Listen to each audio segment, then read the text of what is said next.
내 집값을 왜 네가 신경 써? 이 집은 내가 죽을 때까지 안고 가려고 연금 신청한 거다. 이런 일 있을 줄 뻔히 다 알았어. 안녕하세요. 부엌사연 구독자 여러분. 저는 경기도 수원에 살고 있는 69 정문수입니다. 어린 시절부터 쭉 서울에서 살다가 노후를 위해 얼마 전 이사를 왔습니다. 평화롭고 조용한 노후를 보내고 있는 칠순을 앞둔 평범한 할아버지입니다. 요즘은 집에서 조용히 혼자 보내는 시간이 많아 시간이 날 때마다 이렇게 유튜브를 틀어놓고 사연을 듣고 있습니다. 젊은 시절에는 몰랐는데 참 세상에는 다양하고 기구한 사연들이 많더군요. 제 나이에는 무엇보다 노후를 어떻게 준비했는지에 따라 삶의 질이 크게 바뀌는 것 같습니다. 저에게도 자식이 셋이나 있지만 나이가 들고 다 독립시키고 나니 하나도 소용없더군요. 비싼 돈 들여서 고급스러운 요양원 가는 것도 싫어요. 그저 마지막 가는 날까지 혼자 자유롭게 살 수 있는 준비만 되어 있다면 바로 그게 최고의 노후가 아닌가 싶습니다. 사실 저는 3년 전에 전문가의 말을 믿고 자식 몰래 덜컥 주택연금에 가입했다가 큰 낭패를 본 적이 있어요. 가입할 때는 온갖 좋은 혜택만 알려줬는데 나중에 자세히 들여다보니 손해가 되는 부분도 적지 않더군요. 주택연금에 관심이 있는 분이시라면 제 사연에 귀 기울여 보셔도 좋을 것 같습니다. 저처럼 어리석게 보증료와 이자에 대한 정확한 지식을 알지 못하고 가입을 했다가는 나중에 크게 후회할 수 있으니 신중하게 생각해 보신 후 선택하시면 좋을 것 같아요. 저는 연금을 가입할 때 신중하지 못했던 점을 아직도 후회하고 있습니다. 게다가 제 아들은 제가 주택연금을 가입한 사실을 알고 나서는 노발대발하더군요. 물론 제가 본 손해가 아쉬워서가 아니라 본인이 받을 몫이 줄어들어 그런 거였죠. 안 그래도 주택연금으로 스트레스를 받고 있었는데 자식들한테 왜 집을 안 물려주고 주택연금을 신청했냐는 말까지 들으니 당시엔 정말 머리가 지끈거렸습니다. 한평생 저를 키워준 부모에게 할 소리, 못할 소리 구분도 못하는 그 놈을 보며 기가 차서 말이나 제대로 나왔겠어요? 다시 한번 이야기하지만 자식에게 의지하는 건 다 소용없어요. 혼자 잘 살 수 있는 방법을 찾아야 합니다. 제 이야기를 모두 함께 들어보시고 연금에 대하여 더 좋은 정보를 알고 있거나 다른 의견이 있다면 글 남겨주시길 바랍니다. 앞으로 조금이라도 더 탄탄한 노후를 준비하는데 모두 큰 도움이 될 거예요. 또는 그저 속이 시원한 말이나 따끔한 일침도 좋습니다. 함께 이야기를 나누며 적적한 말년에 서로 이렇게나마 의지할 수 있으면 좋겠어요. 그럼 제 인생 이야기를 시작해 보겠습니다. 저는 어린 시절 일남 사녀 중 막내로 태어났습니다. 당시의 부모님은 아들을 낳겠다는 일념 하나로 제 위로 누님 넷을 낳은 후 마지막에 결국 저를 낳았죠. 그렇게 원했던 아들을 낳은 부모님은 지금 생각해도 그 어려운 시절 저를 정말 애지중지하며 키우셨어요. 어머니가 저를 낳을 때는 주변의 동네 사람들을 저희 집안이 드디어 아들을 볼 수 있는지 궁금한 마음에 아름아름 구경을 오기까지 했다고 하더군요. 그렇게 저는 부모님의 사랑을 한 점 부족함 없이 듬뿍 받으며 어린 시절을 보냈습니다. 부모님은 제가 성인이 되자마자 모든 재산을 아들인 저에게 물려주었지만 부모님이 세상을 떠나신 후 상속받은 유산을 다른 형제들과 공평하게 나눴어요. 부모님만큼 누나들도 제가 어릴 때 잘해줬는데 그 마음을 잊지 않고 있었기 때문이었죠. 그렇게 저는 아직 젊은 나이에 부모님에게 물려받은 돈으로 집을 한 채 마련할 수 있었습니다. 그 집은 제 평생의 든든한 뒷배가 되어주었죠. 집을 마련하는 데 가진 돈을 전부 쓰다 보니 먹고 살기 위해서는 부지런히 일을 다녀야 했습니다. 처음 일을 시작했던 곳은 동대문에서 조금 떨어진 창신동의 한쪽 구석에 있는 봉제 공장이었죠. 지금이나 옛날이나 봉제 공장에는 여공들이 많았는데 저는 여공들이 일을 잘할 수 있도록 작업 관리 및 감독하는 역할을 했습니다. 말이 좋아 관리 감독이지 실상은 여공들을 감시하는 역할이었죠. 하지만 아직 새파랗게 어린 여공들이 일하는 모습을 보면 어린 시절 누님들의 모습이 떠올라 감시자의 역할은 제대로 하지 못했습니다. 공장 간부가 곁에 있을 때만 억지로 일을 했고 저 혼자만 있을 때는 여공들이 쉬면서 일을 할 수 있게끔 최대한 배려를 해주었죠. 쉬엄쉬엄 하세요. 실장님은 조금 전에 약속 있다고 나갔어요. 그때 여공들이 저에게 감사의 의미로 간식도 나눠주고 제 옷에 터진 곳이 있으면 수선해주고 했지요. 그러다 제 아내를 그곳에서 만나게 되었습니다. 아내 나이 꽃다운 23살에 저희는 결혼을 해서 살림을 차렸어요. 결혼 후에 아내에게 더 이상 봉제 공장에 다니지 말라고 설득했습니다. 그곳 환경이 얼마나 열악한지 제가 가장 잘 알고 있었기 때문에 도저히 아내가 공장에 다니는 모습은 못 보겠더라고요. 아내는 항상 그때 일을 기억하며 고마워했습니다. 참 당연한 일인데 뭐 그런 걸 그렇게 고마워했는지 지금 생각하면 눈물이 나오네요.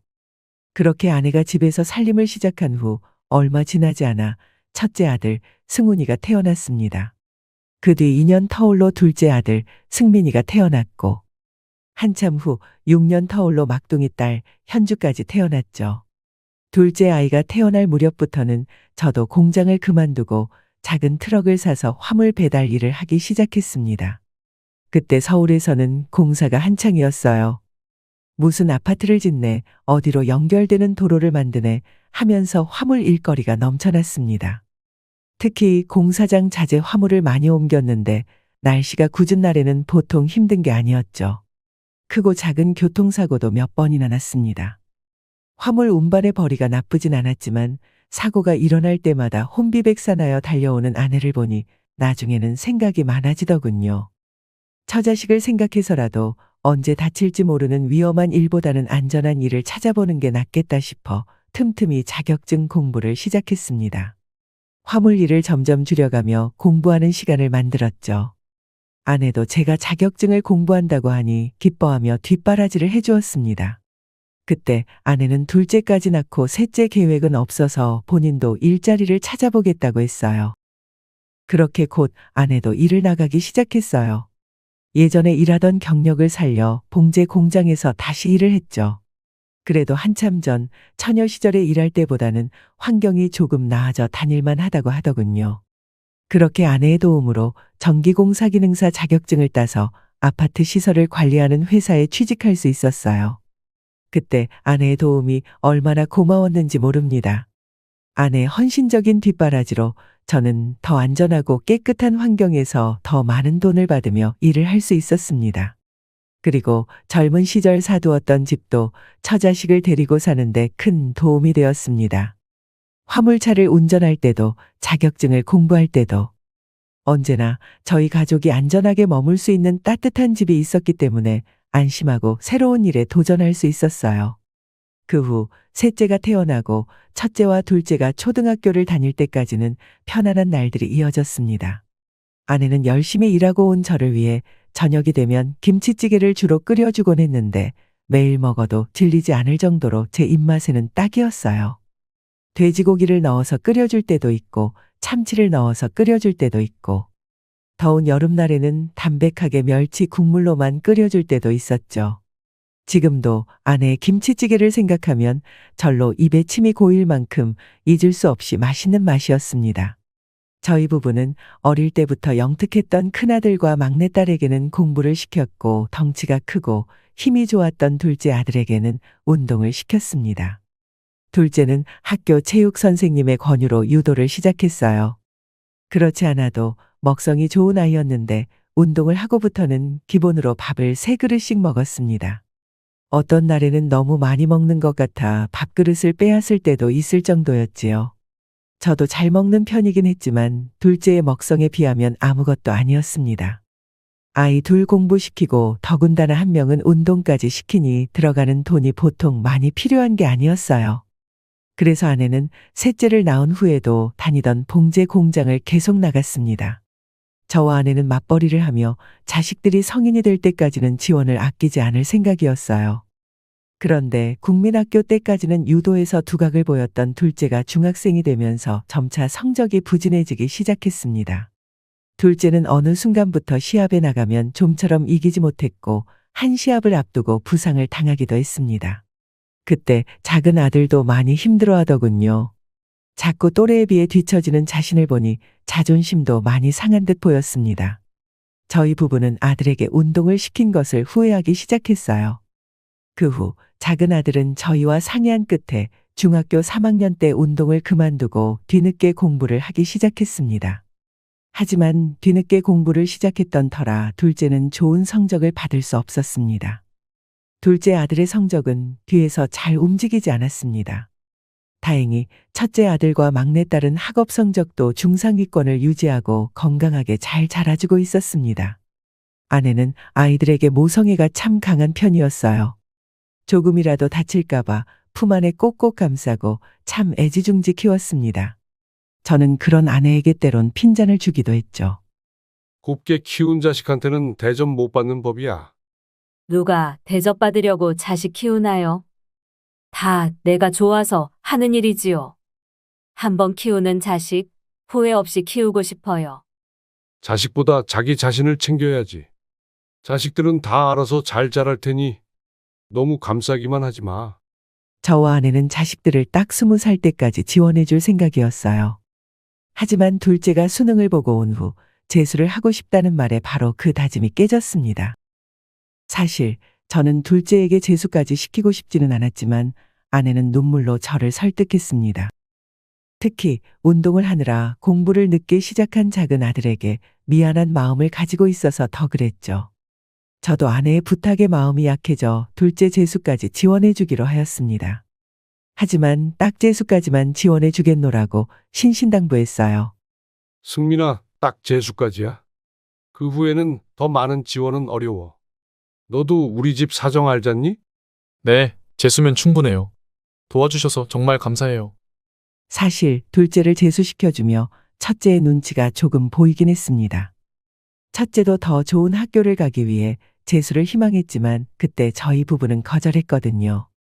둘째 승민이는 서울에 있는 4년제 대학을 가기 힘들 정도로 성적이 안 좋았지만 첫째 승훈이는 서울에 있는 평범한 4년제 대학을 충분히 들어갈 수 있을 정도로 성적이 괜찮았기 때문입니다. 충분히 갈 수 있는 학교가 있는데 더 좋은 곳으로 가기 위한 재수는 욕심이라고 생각했죠. 저는 어릴 때는 누나들이 워낙 저를 잘 챙겨줘서 형제들끼리 질투 같은 것은 모르고 살았는데 제 아이들은 달랐습니다. 막둥이는 늦둥이 딸이라 어렸을 때부터 예쁨을 받고 살아 괜찮았지만 첫째와 둘째는 항상 경쟁 관계였거든요. 두 아들의 우애는 부모의 기대와는 다르게 날이 갈수록 나빠졌습니다. 승훈이는 승민이가 운동을 한다며 집안 돈을 잔뜩 까먹고 결국 운동을 포기한 게 마음에 들지 않았어요. 또 둘째가 운동하는 것을 뒷바라지한다며 부모의 관심을 뺏어갔던 승민이를 은근히 미워하기도 했습니다. 승민이도 승민이 나름대로 불만이 있었지요. 큰형은 어렸을 때부터 부모님이 영특하다고 공부를 시키고 자신은 운동을 시킨 게 싫었습니다. 툭하면 형처럼 자기 자신도 키워줬으면 하는 서운한 마음을 내비치기도 했죠. 재수한다며? 참 너는 복도 많다. 똑바로 해. 또 돈 까먹지 말고. 어렸을 때부터 편안하게 공부만 해온 형이 뭘 안다고 큰 소리야? 나도 재수하고 싶어서 하는 거 아니라고. 나약한 놈. 그럼 애초에 운동을 끝까지 독하게 했어야지. 포기한 놈이 뭐가 그렇게 말이 많아. 제가 어릴 적에는 가진 게 많이 없어 콩 한 쪽이라도 형제끼리 나눠 먹었는데 삶이 좋아지면서 자식들에게 장난감이나 먹을 것들을 잘 챙겨주다 보니 오히려 서로가 더 받으려고 싸우는 걸까요? 둘 다 모두 부모의 사랑을 부족함 없이 받고 자랐는데 왜 클수록 불만만 쌓이는지 정말 알 수 없었죠. 다행히 둘째는 재수를 하며 성적이 올라 서울 안에 있는 적당한 대학에 들어갈 수 있었습니다. 그 후 막둥이 딸까지 결국 모두 대학에 들어갔고 아이들은 차례로 사회생활을 하기 시작했어요. 그리고 하나, 둘 집 밖으로 나가 독립하여 살기 시작했죠. 아내는 마지막으로 막내딸까지 독립할 때 못내 아쉬워하더군요. 자식들이 장성해서 다들 제 밥벌이 한다고 나가는데 뭐가 그리 아쉬워? 그러게요. 좋은 일인데 마음 한켠이 참 헛헛하네요. 집도 너무 횡한 것 같고. 이제 우리도 슬슬 쉴 준비를 해야지. 그동안 당신도 고생 많았잖아. 저는 그동안 고생하며 살아온 아내와 좋은 말년을 보내겠다고 다짐하며 아내를 위로했습니다. 아내는 막내딸이 대학을 졸업한 시점에 다니던 봉제 공장도 그만두었습니다. 이제 손가락 마디마디가 쑤셔서 더는 못하겠다고 하더군요. 저에게 시집 올 때 크고 왔던 23살의 처녀는 많이 달라져 있었지요. 저도 곧 정년 퇴직을 앞두고 있던 터라 이대로 노후 준비만 잘하면 되겠다 싶었습니다. 하지만 저와 아내의 바람과는 다르게 자식들이 독립을 했다고 해서 모든 일이 끝나는 것이 아니더군요. 첫째와 둘째는 30대 중반에 차례대로 결혼을 했어요. 어릴 때는 눈만 마주쳐도 으르렁대더니 나이가 들고 각자 결혼도 하자 좀 나아지더군요. 둘 다 며느리를 데려오고 얼마 지나지 않아 손주도 하나씩 데리고 오니 가족은 점점 더 북적북적해졌습니다. 저와 아내는 어린 손주들이 집에 올 때마다 예뻐서 어쩔 줄을 몰랐죠. 그런데 어느 순간 작은 며느리를 보기 힘들어졌어요. 자주는 아니라도 명절에는 꼭 아들과 며느리가 같이 방문했었고 어버이날 같은 기념일에는 며느리에게 전화가 한 통씩 오곤 했는데 이제는 그런 연락도 없었습니다. 저는 작은 아들 내외가 걱정되어 물었죠. 요즘 세아가 잘 있니? 얼굴 본 지도 오래됐고 연락도 잘 안 되고 사이가 안 좋아? 그냥 뭐 다들 싸우고 그러잖아요. 저희도 가끔 그런 거죠. 아들은 대답을 얼버무렸습니다. 얼마 후 둘째 아들은 늦은 새벽에 저희 집 현관문을 두드렸어요. 밤늦게 요란하게 들리는 벨소리와 노크 소리에 저와 아내는 깜짝 놀라 거실로 나왔습니다. 인터폰 속에 보이는 모습은 작은 아들이었습니다. 저는 허둥지둥 나가 얼른 문을 열어주었어요. 문을 열자마자 심장이 쿵 하고 내려앉는 것 같았습니다. 아들의 머리는 다 헝클어져 있었고 눈은 충혈되어 있었거든요.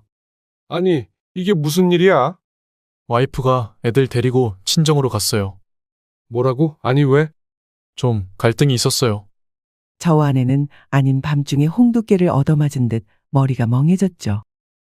일단 흐느끼는 아들을 진정시키고 자초지종을 물었습니다. 원래 무슨 문제가 있었던 거야? 제 잘못이에요.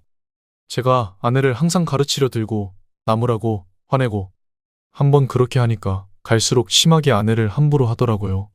가끔 그런 제 모습에 놀랄 때도 있었는데 이런 제 행동에 질려버린 것 같아요. 아무리 그래도 그렇지. 아이를 데리고 도망을 가? 아내의 질문에 아들은 한참을 망설이더니 어렵게 입을 열었습니다. 제가 욱해서 아내에게 손찌검을 한번 했어요. 하지만 그렇게 하고 나서 저도 정말 반성 많이 했고 그 이후로는 한 번도 그런 적 없었어요. 아들의 솔직한 고백에 저와 아내는 할 말을 잃고 말았습니다. 도대체 아들이 왜 그런 짓을 했는지 이해가 되지 않았어요. 어렸을 때 운동을 배우긴 했어도 폭력적인 성향을 보인 적이 없던 아들인데 믿을 수 없다는 부모의 얼굴을 보고 아들은 결국 고개를 푹 숙이더군요. 아무리 그래도 사람한테 손찌검을 하면 어떡해. 엄마랑 아빠도 너한테 단 한 번도 매를 들어본 적이 없었는데. 사실 어머니 아버지께 말씀드린 적은 없었지만 제가 군대에서 정말 많이 맞았어요. 어렸을 때 운동을 했다고 덩치가 좋아서 군기 잡아야 한다고 했던 지독한 선임이 있었거든요. 뭐라고? 그땐 왜 때리나 정말 억울하기도 했는데 제가 고참이 되니까 후임들을 때리고 있더라고요. 그 습관이 제대하고 없어진 줄 알았는데 아니었어요. 제가 죽일 놈이에요. 어떻게 내 아내를. 아마 그런 저한테서 보호하려고 아이를 데리고 친정으로 간 것 같아요. 아내가 이혼 신청을 하면 어떡해요? 아들의 고백에 저와 아내는 가슴이 갈기갈기 찢어지는 고통을 느꼈습니다. 아들에게 그런 일이 있었다는 것을 저희 부부는 도대체 왜 몰랐을까요? 그리고 그 폭력이 아들의 가족에게까지 화를 미쳤다는 사실에 아무런 말도 할 수 없었어요. 며느리에게 찾아는 가봤니? 아니다. 너는 와이프랑 자식을 찾을 자격이 없는 놈이다. 아무리 그래도 그렇지. 아버지 말대로 저는 아내랑 자식 찾을 자격도 없는 놈인 것 같아서 찾아가 보지도 못했어요. 너무나도 명명백백한 아들의 잘못에 저와 아내는 아무 말도 그 어떤 위로도 건넬 수가 없었습니다. 그 후 얼마 지나지 않아 아들은 끝내 아내와 이혼하고 말았어요. 유책 배우자였기 때문에 손주들 양육권도 며느리가 가져가게 되었습니다. 이혼 이후 아들은 크게 무너져 내렸어요. 회사 일에도 좀처럼 집중을 못했는지 잠시 쉬겠다고 하더군요. 작은 아들이 속수무책으로 무너져가자 아내는 마음이 아파 어쩔 줄을 몰랐습니다. 둘째 아들이 군대에서 그런 일을 겪었는데도 어미로서 아무것도 모르고 아들을 지켜주지 못했다는 죄책감에 가슴까지 쾅쾅 치며 울더군요. 아내는 혼자 있는 아들을 과도하게 신경 쓰기 시작했습니다. 아들 집으로 반찬을 가져다 줄 때마다 속상한 마음에 눈물로 베개를 적시며 새벽이 될 때까지 잠도 잘 들지 못했죠. 그런 아내를 옆에서 지켜보는 것도 정말 힘들었습니다. 죽이 되든 밥이 되든 그런 일은 결국 승민이 혼자 감당하고 이겨내야 하는 일이야. 우리가 해줄 수 있는 일은 없어. 당신이 승민이 사는 꼴을 못 봐서 그래요. 냉장고에 먹을 것은 하나도 없고 술병만 가득하다고요. 방은 또 어떤 줄 알아요? 청소도 전혀 안 하는지 온통 쓰레기가 가득해요.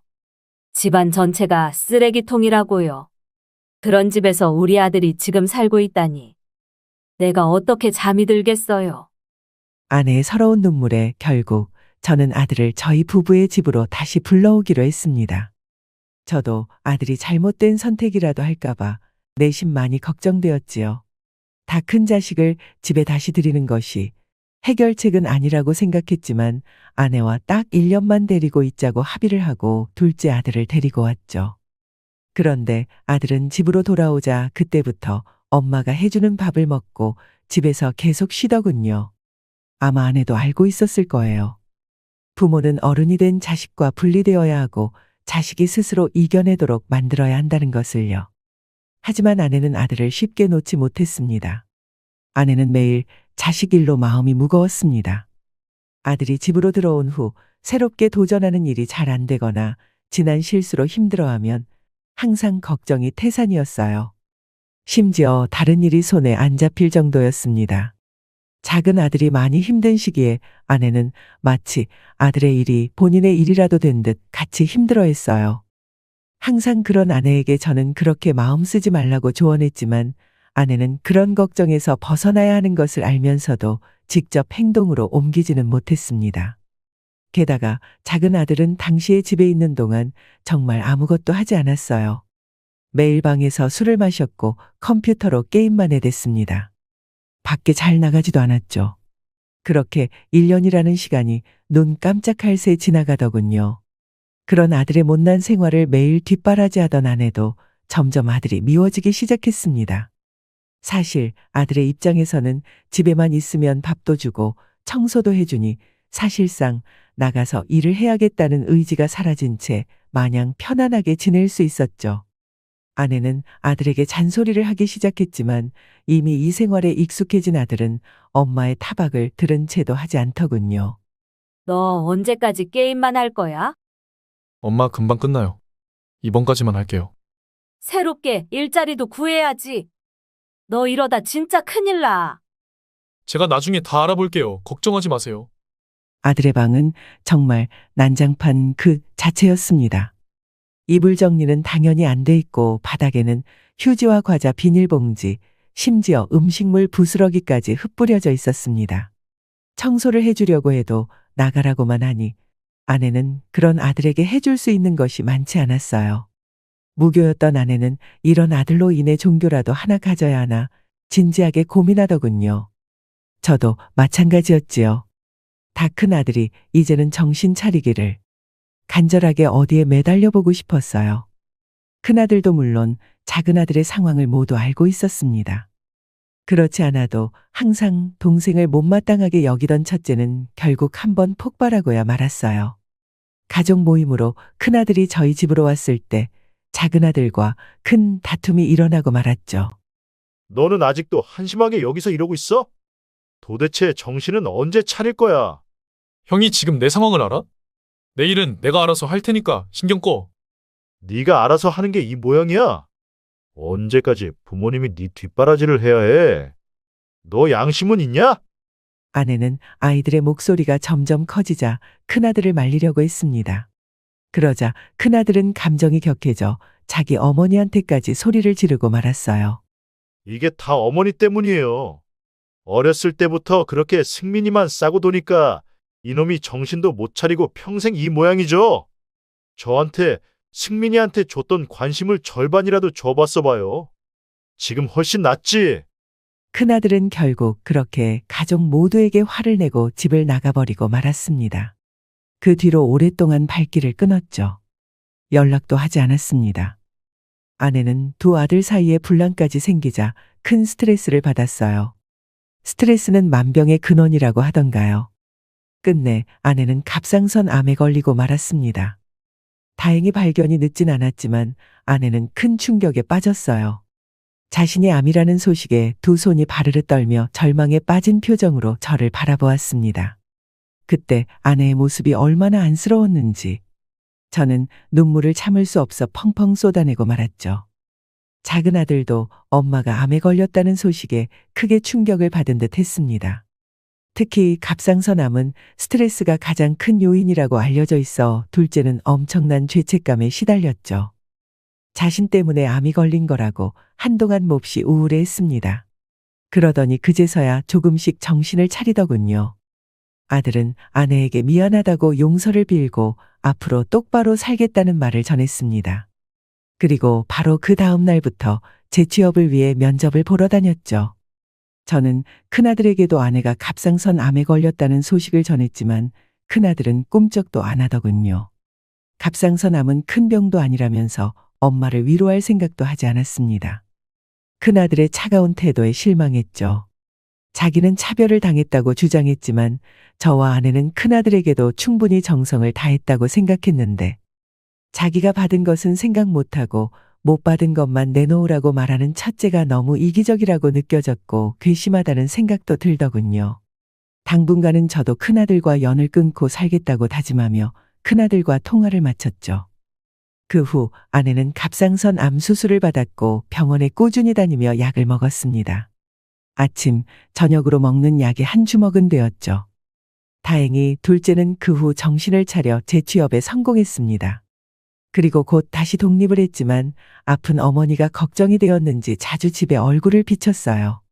하지만 첫째는 여전히 발길을 끊고 살았습니다. 아내도 아픈 후로는 예전 같지 않았어요. 예민해졌고 신경질이 늘었습니다. 아픈 자신을 찾아오지 않는 첫째 아들을 원망하며 꼴도 보기 싫다고 했죠. 그렇게 아내는 3년을 잘 지냈지만 갑상선 수술 후 4년 차에 접어들 무렵 암이 재발하고 말았습니다. 미세 암세포가 림프절로 퍼져 검사로도 찾지 못했다가 나중에 발견된 것이죠. 아내는 첫 번째 암은 씩씩하게 잘 치료받았지만 두 번째 암에서는 몸도 마음도 많이 약해져 있는 상태였습니다. 특히 나중에 재발된 암은 악성 종양으로 치료까지 어려웠어요. 둘째 아들과 막내딸이 돌아가며 집으로 찾아와 정성으로 간호했지만 끝내 아내는 병을 이겨내지 못하고 하늘로 떠나고 말았습니다. 갑상선 암이라고 하면 치료가 쉽고 대부분 완치된다고 알고 있었는데 갑작스러운 아내의 죽음으로 하늘이 무너지는 듯한 기분이 들었죠. 뒤늦게 찾아온 첫째는 장례식장에서 고개를 숙였지만 눈물을 보이진 않더군요. 저는 여전히 차가운 첫째의 태도에 혀를 차며 속으로 자식 키워봐야 다 소용없다는 사실을 상기시켰죠. 그렇게 아내를 보내고 엄마를 간호하던 자식들마저 집에서 짐을 정리하고 나가니 저는 다시 혼자가 되었습니다. 아내를 보내고 홀로 돌아온 집은 크고 텅 비어 있고 적막하더군요. 거실에 앉아 한참을 울었습니다. 그날따라 아내가 해준 김치찌개가 너무 그리웠습니다. 아내가 해준 김치찌개 맛을 따라 해보려고 했지만 절대 그 맛이 나지 않았습니다. 다시는 아내의 김치찌개를 맛볼 수 없다는 생각에 다시 한번 슬픔이 물밀듯이 밀려오더군요. 하지만 아무리 가슴을 치고 슬퍼해도 이제 아내를 만날 수 없었죠. 좋은 말년을 보내게 해주고 싶었는데 그렇게 하지 못한 게 못내 한이 되었습니다. 아내가 암 투병을 할 때 저는 정년 퇴직을 했어요. 30년을 꼬박 다니던 회사였습니다. 은퇴 후에는 받을 수 있는 국민연금이 있었고 지금 살고 있는 집도 주택연금으로 돌릴 생각을 하고 있었기 때문에 퇴직금을 일시금으로 받아 자식 셋에게 똑같이 나누어 줬습니다. 현금은 들고 있을수록 가치가 떨어지는 것이라 투자를 해야 하는데 혼자서 부동산을 하네, 주식을 하네 하면서 골치 아프게 굴릴 자신은 없었어요. 그냥 일찍 자식에게 속편히 나눠주고 알아서 불려가라고 했습니다. 그리고 이것이 자식들에게 주는 마지막 유산이라고 생각했지요. 둘째는 한사코 거절했지만 결국 돈을 받았고 막내도 감사히 돈을 받았지요. 첫째도 그동안 부모에게 냉랭했지만 그때만큼은 크게 기뻐하며 마지막 유산을 받았습니다. 이후 저는 은행을 찾아가 주택연금 상담을 받고 바로 집을 주택연금으로 돌렸습니다. 자식들한테 줄 것도 다 줬겠다. 다달이 나오는 국민연금과 주택연금으로 앞으로 별 걱정 없이 지내고 싶었어요. 그리고 집을 그냥 가지고 있다가는 나중에 자식들이 필요하다고 부탁하면 이 집을 팔아 도와주게 될 것 같았습니다. 그렇게 될 바에는 미리 연금으로 묶어두는 것이 좋겠다고 생각했죠. 그때 저를 상담해 주던 직원은 주택연금의 좋은 점에 대해서 무척 복잡하고 장황하게 설명해 주기 시작했습니다. 주택연금은 연금의 성격과 대출의 성격을 모두 가지고 있는데 주택을 담보로 집주인이 대출을 받는 개념에 훨씬 가깝지요. 그래서 생전에 매달 꼬박꼬박 돈을 받다가 사후에 지급받는 돈과 이자가 함께 계산되어 최종으로 집주인이 받았던 돈을 정산합니다.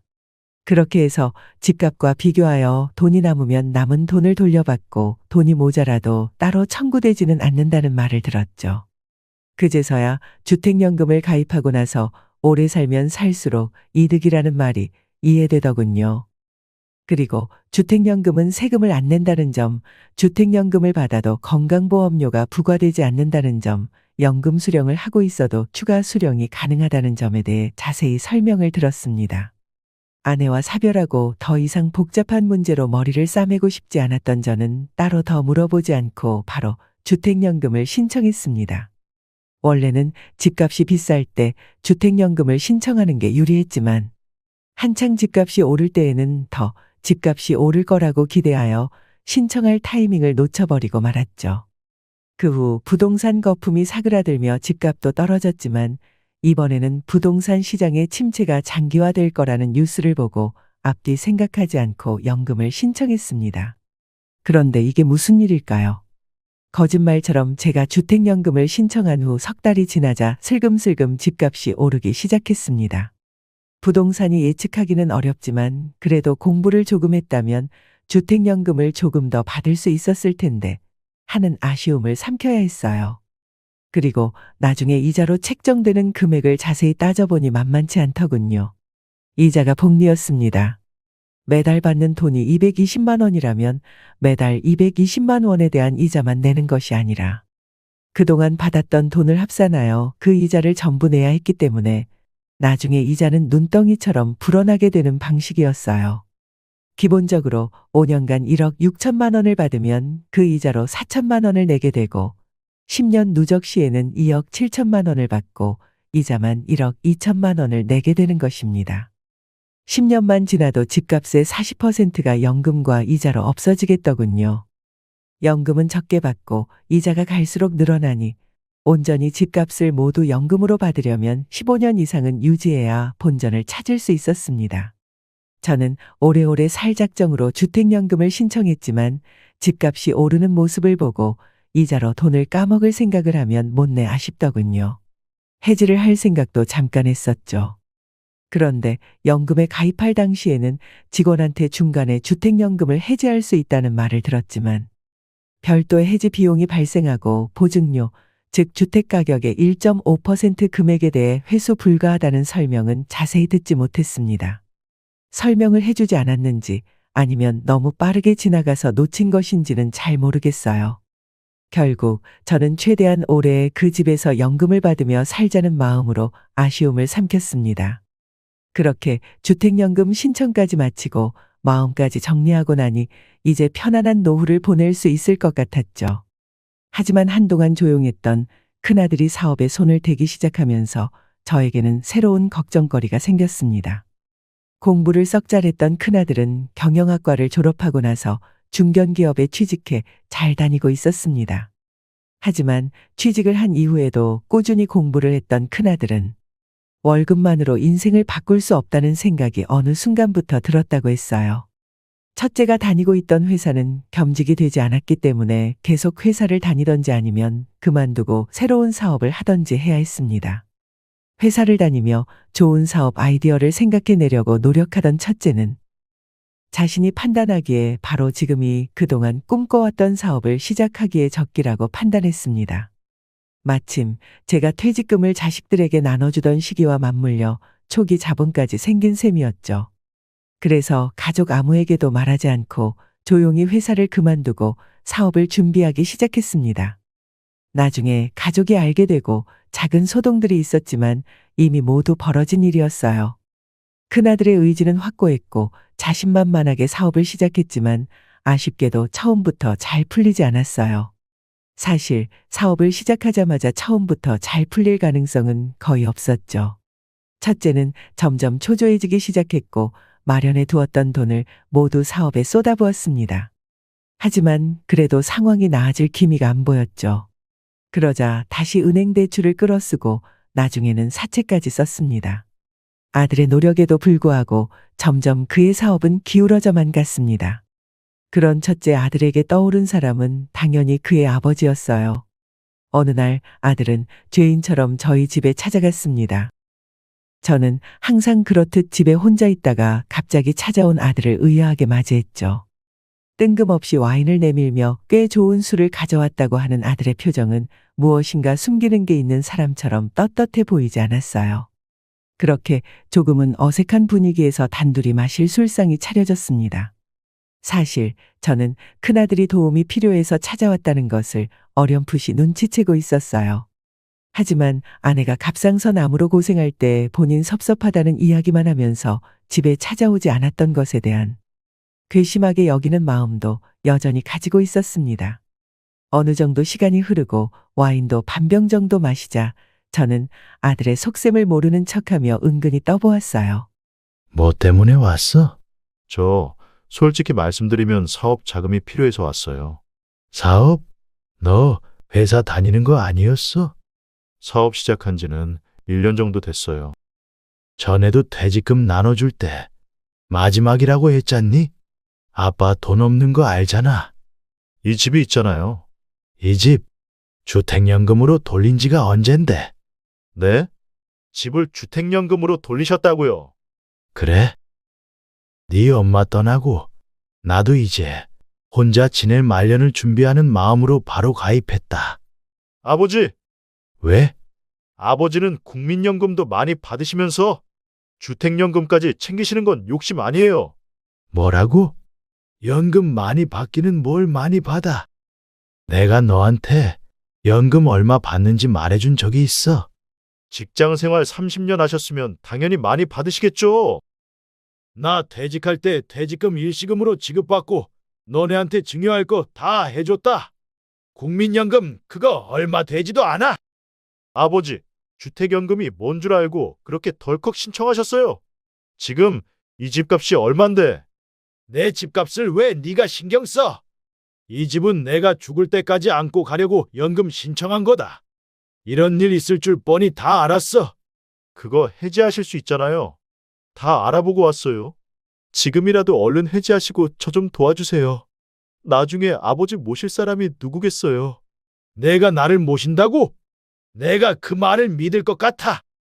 아들은 저와 몇 분간 실랑이를 벌이고 나서 더 이상은 할 말이 없는지 입을 다물더군요. 저를 바라보는 눈빛에는 원망이 가득했습니다. 아버지, 대체 제가 뭘 어쨌다고? 저한테 이렇게 매몰차게 대하세요? 그걸 내 입으로 말해야 되냐? 내 엄마 아플 때 얼굴 한 번 안 비치고 그렇게 부모를 차갑게 대하더니 이제 너 필요할 때 찾아와서 집 내놓으라고 하는 거야. 그땐 저도 화가 나서 그랬어요. 그 점은 엄마한테 평생 미안해하면서 살 거라고요. 그건 그렇고 왜 저랑 상의도 없이 주택연금을 신청하셨어요? 내가 내 집에 대한 걸 왜 너랑 상의해? 그리고 이미 끝난 일이다. 지금 해지하면 돈도 많이 물어야 하고. 저는 단호하게 큰아들을 돌려보냈습니다. 하지만 얼마 지나지 않아 주택연금은 해지하기로 결정하고 말았죠. 자식들을 위해서가 아닌 제 허리디스크 수술비 때문이었어요. 예전부터 허리가 안 좋았던 저는 수술을 받아야 했는데 자식들이 여윳돈을 가지고 있을 리가 없잖아요. 그 사실은 굳이 물어보지 않아도 뻔히 알 수 있었습니다. 그리고 무엇보다 자식들에게 손을 벌리기 싫었어요. 사실 주택연금은 해제할 거면 신청 안 하는 게 당연히 좋았겠죠. 하지만 이제 와서 후회해봤자 소용없는 일이었죠. 연금을 해제하게 되면 보증료와 지금까지 받은 돈을 복리 이자로 갚아야 했고 3년 동안 재가입이 불가능했습니다. 하지만 큰 목돈이 필요한 지금 다른 방법은 없었기에 결국 손해를 보고 주택연금을 해제했죠. 저같이 나이가 많은 경우 언제라도 크게 아플 수 있으니 만일을 위한 목돈을 미리 마련해 놓았어야 했는데 그런 대안도 없이 주택연금을 신청한 것을 크게 후회했어요. 하지만 그렇다고 전 재산을 잃은 것은 아니었기에 그 점으로 위안 삼을 뿐이었죠. 이미 손해본 돈은 자기 손을 떠났으니 집착하지 않았고 주택연금을 해제하자마자 집을 팔았습니다. 저는 그 후에 집을 팔았다는 사실과 작은 집으로 이사 갔다는 사실을 자식들에게 바로 알리지 않았어요. 물론 둘째와 막둥이에게는 말할 수도 있었겠지만 이제 제가 자식들을 걱정하는 것도 지쳤고 자식들이 저에게 기대하는 것도 지쳤습니다. 그렇게 자식들에게는 집 주소를 남기지 않은 채 그저 최근에 이사를 갔고 잘 지내고 있을 테니 걱정하지 말라는 메시지 하나를 남기고 이렇게 떠나왔어요. 그 후 막내딸 그리고 두 아들과도 간간히 통화는 하지만 서로 만나는 일은 없이 남은 노후를 홀로 조용하게 지내고 있어요. 얼마 전에 막내딸과 통화를 한 것이 마지막이었습니다. 제 나이가 7순이 다 되었는데도 아직도 다른 고민이 있을 때면 저에게 털어놓기 위해 가끔 연락을 하기도 해요. 제가 이사하기 전 마지막으로 결혼한 막내딸은 요새 결혼 생활이 힘든지 이런저런 하소연을 한참 하더군요. 남편과 잘 맞았다고 생각하며 결혼했는데 결혼하고 보니 또 다른 점들이 보이기 시작한 모양이었습니다. 저는 아버지로서 또 인생 선배로서 딸에게 성의껏 조언을 해줬습니다. 그래도 딸은 마음을 털어놔서 한편으로는 후련한지 웃으면서 통화를 마무리했어요. 그런데 아빠, 저희 안 보고 싶으세요? 저는 가끔 아빠가 보고 싶어요. 보고 싶을 때도 있지. 그래도 난 지금이 좋다. 다 큰 자식들 자꾸 만나면 안 좋은 일만 생기는 것 같더구나. 난 지금처럼 이렇게 가끔 통화하고 사는 이야기 전해 들으면 만족한다. 네, 아빠. 나중에 또 전화할게요. 그래도 어디 아프거나 하시면 꼭 알려주세요. 알겠죠? 그래, 알았다. 너도 지금 힘들더라도 나중에는 괜찮아지니까 잘 맞춰가면서 살아. 저는 지금 자식들과 제 사이의 이 거리감이 만족스럽습니다. 이제는 서로 크게 기대하는 것 없이 그저 잘 사는지 안부만을 확인하며 지내요. 누군가 보기엔 정없고 차가워 보일 수 있지만 저는 이게 잘 맞는 것 같습니다. 자식을 키우면서 알게 모르게 상처를 많이 받은 것 같아요. 그래서 좀 지쳤고 떨어져 있는 상태가 편안하고 좋더군요. 여러분은 자식들과 어떤 관계를 유지하며 지내시나요? 어떤 가족은 서로 자주 왕래하며 북적북적하게 살 수도 있고 또 다른 가족은 저희처럼 멀리 떨어져 안부만 확인하며 살 수도 있을 것 같습니다. 어떻게 지내시는지 댓글로 남겨주시면 서로 이야기 나누면서 적적한 시간을 달래볼 수 있을 것 같아요. 허심탄회하게 자식에 대한 고민 혹은 제가 선택한 방법에 대하여 의견 남겨주세요.